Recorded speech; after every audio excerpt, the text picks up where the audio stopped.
Scolaire Saint-Paul Muko is a day complex school located in southwestern of Rwanda, Rusizi district, Bugarama sector. The school is known for its unbelievable result in the national examination. It is also known for its achievement in sports.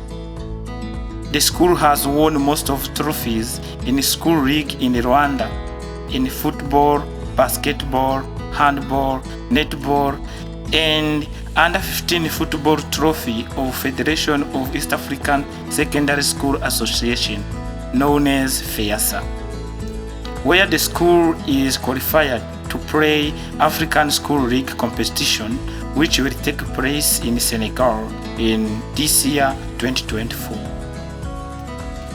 It is a Catholic-based school with government aid.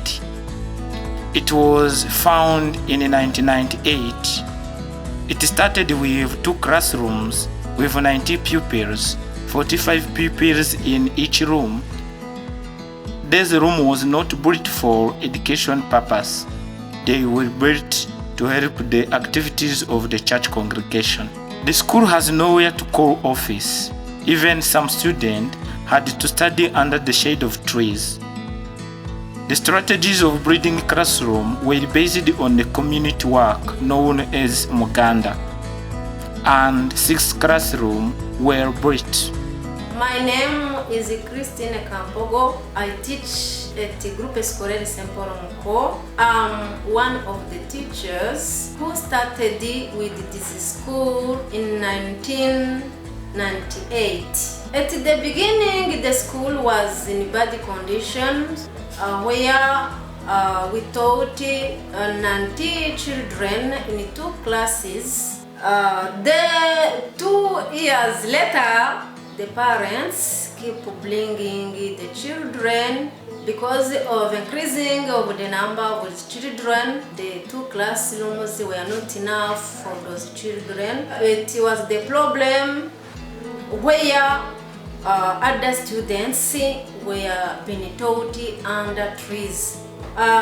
In 2002, the school committee and in collaboration of parent committee, they built 4 classrooms, and also those were not enough until the district also built other 4 rooms. 5 rooms were built by African Development Bank, known as BAD, to make a total of 21 classrooms. The arrival of First Hands Around World volunteers in 2010 has brought change by building 5 brilliant classrooms. But the school has no fence, and that was a big threat to the school because of flood and people who could enter the school by passing on any side. The school has no entry and no exit. You could call any side one of them. Hatwj came as a solution for those threats. From 2011, Hatwj started painting and plastering walls, which was not well plastered during Muganda. In 2015, Hatwj built a school fence. That time the big threats of flood, which used to fill within the school compound, was solved 100%. In 2017, Hatwj refurbished 6 classrooms built by Muganda and replaced the wooden doors and windows by metallic ones. The more the transformation going, the more the school became more popular, with more number of pupils joining. This has also created another threat of insufficient classroom. Even the one which was there was experiencing overcrowding. So the quick solution was brought by Hatwj again by extending 6 existing classrooms into a storage building with 12 classrooms in 2019 as one of the solutions to limited land. All of this came with a great man, new head teacher, Father Wingabire Emmanuel. This school had led by many different head teachers. And in 2020, we had got a new head teacher, Father Wingabire Emmanuel, an extraordinary head teacher that I have never seen from the starting of the school.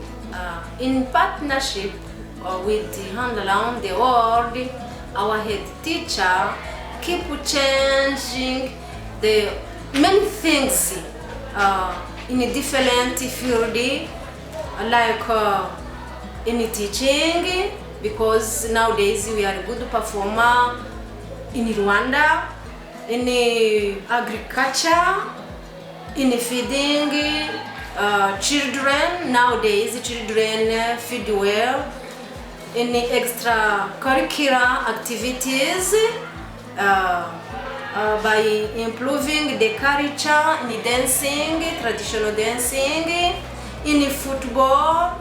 All of those activities make our school to be the first performer. The school had a background of succeeding in a district and sector level. The man comes up with a transformational leadership.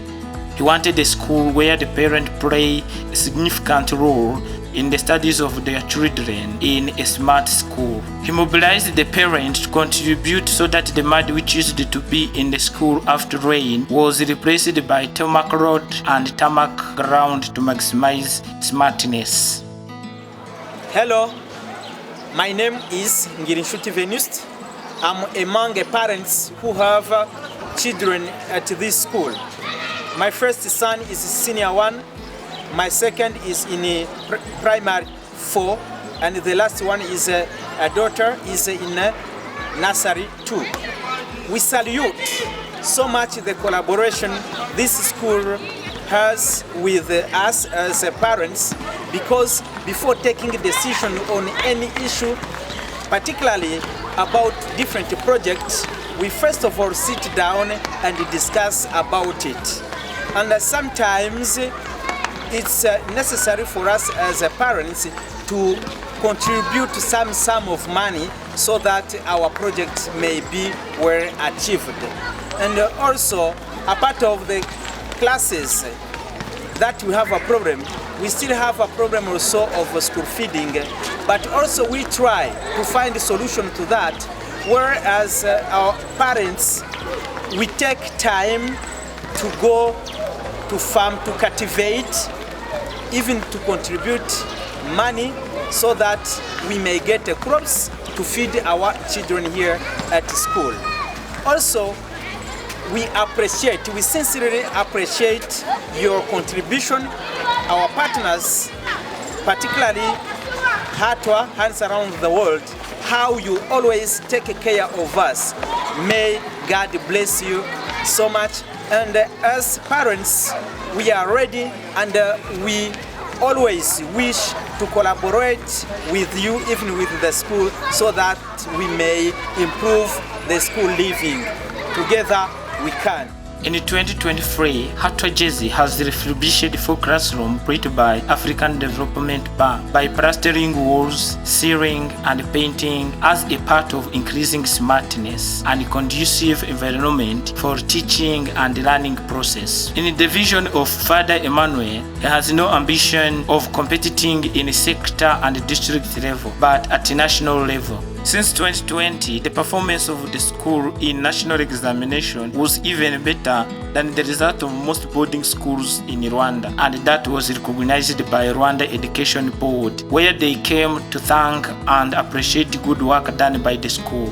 In addition, all the secondary teachers were invited in the celebration of International Teachers' Day in Kigali Arena as the sign of recognizing and comparable success among the other day schools in Rwanda. The school has grown since the beginning from 2 rented classrooms up to 46 classrooms. The school is complex with 22 classrooms used by primary and 20 classrooms used by secondary. Finally, 4 classrooms used by nursery. It has also shifted from 90 pupils to 2,099 currently. There are 792 students in secondary, 1,143 pupils in primary, and 164 pupils in nursery. All of those students are taught by 57 teachers, 28 teachers who teach in primary, 26 teachers who teach in secondary, and 3 teachers who are caring about nursery. The school also has 1 head teacher, 1 deputy teacher in charge of studies, and a school bursar. This makes a total of 60 staff members recognized by the government and 30 supporting staff. With the transformational leadership of Father Emmanuel, he managed to solve some of the problems school faced by homegrown solutions. Some of those solutions are cultivating most of the food students at school instead of buying them from the market, where they are more and more expensive. Most of the food eaten at school are cultivated in the rent farm, which have proven that it reduces the cost when compared with when they are bought from the market. The school also contributed in fighting against dropout by recruiting over 300 street children who are now studying for free. They get support of food, school uniform, clothes, and shoes by school. And some of them who has malnutrition are receiving special help by giving them milk and eggs to help them to overcome that problem. Today they are also very happy in the school. They take lunch, dinner provided by the school. There are also music instrument, basketball court, volleyball court, netball court, and handball court, which help them to enjoy life so that they can forget the life they have passed through. My name is Felix Dushimiman, teacher at Hatwj Muko, and I have additional responsibilities of counseling and providing guidance to the street children. From the idea of Father Emmanuel, who bring back those street children, for the starting day, he got 20 street children that made those 20 street children to bring others. Nowadays, we have 317 street children in our school. It was very difficult to manage them at that time because they brought different bad behaviors like abusive words, taking drugs, using sharp objects, and it is not easy to manage the girls who get pregnant and the others who had habit of prostitution. But there is different strategies we used to handle those problems. Some of them are like providing them some basic materials or basic needs, participating in a game for making them busy, counseling and providing guidance to them through different testimonies, visiting their families. We have just visited their families, mobilizing them or other students to avoid the harass words or nickname them. At this time, the students from the street children are very positively changed. They have a good discipline in the class, where some of them they get the good marks. Some they get 90% at the end of the term, and disciplinary they are very changed. The school has achieved a great number of success. However, the schools still have difficult challenges that are going on and need to be addressed. Those challenges include limited land where the school expansion can take place.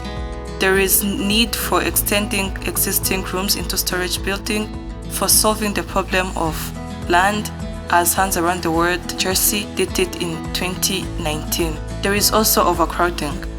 Even if more classes were built, the number of students per class is still high, which is very difficult for the school to respect single shift program as recommended by Rwanda Education Board, and different combinations we have in secondary school need more classrooms to accommodate them.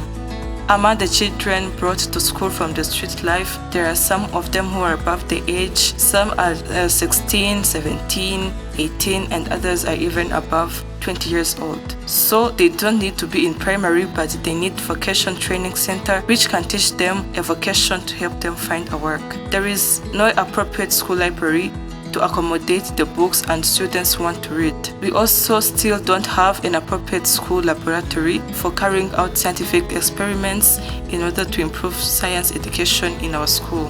The number of teachers is above 80 and they don't have a proper teacher staff room. They have to use one of the classrooms in the school. As the world is improving in technology, there is an alarming state in the use of teaching using technology, such as use of projectors and other means that the school can't afford. The school is also calling for direct support for equipping and feeding children who used to be in the street because they have to eat twice per day, but the food is not provided by the government.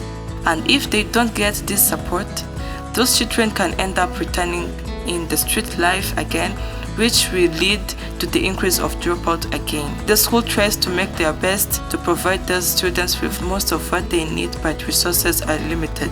Even if cultivating is one of more homegrown solutions brought by the school to solve the problem of food, it's still expensive to lend the land where the school cultivates those crops. It may be better if the school owned its own arable land. As it is clarified, GS St. Paul Muko is a day school and a great example of what is possible in other schools as well as other boarding schools.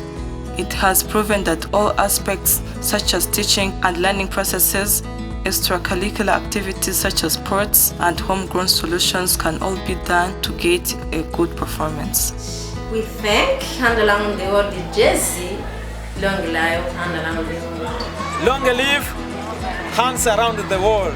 Long live Hands Around the World. Thank you.